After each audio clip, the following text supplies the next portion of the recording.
And that is the Asian or Aitas version of Teach Me How to Dog. Ayoko. Teka rin ang yari na. Sayaw ka rin lumikitan. Ay, sayaw ka rin dalawa. Yung doon niya. Luwi, sayaw. Ayoko.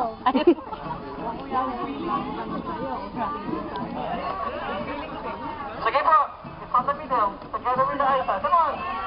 Dali, sayaw! Sayaw! Sayaw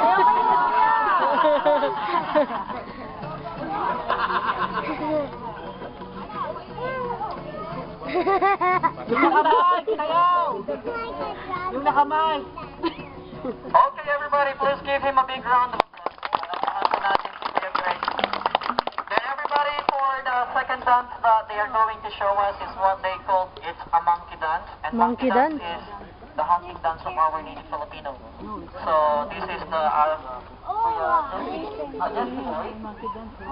perform the monkey dance po.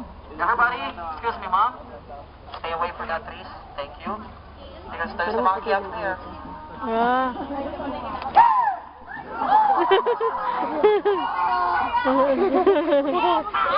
Like the brother believe that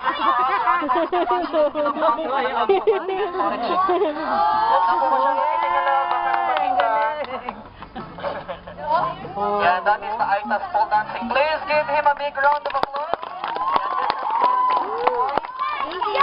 And everybody, for the last dance that they are going to show us is what they call the wild dance. Sayaw ng pagbabayani o binabayani. So during the olden time when the laws was not yet fully established in our countries, if there's misunderstanding arises between two tribes, older young men will be sending out to a real battle to defend their territory. But before that, they need to perform the war dance to ask guidance of their god named Apo na Mangyari to have a victorious fight. We would like to remind everybody, Apo na Mangyari for the brother is the blood Nazarene for them. Because right now, they are using a real bow and arrow. For their own dialect, that is what they call Bai and Yawo. Spelling is Bae or Yao. Bai and Yawo.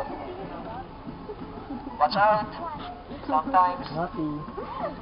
Yung kilay nung sasayaw, pareho nung kilay ng anak ni Gary Valenciano, no?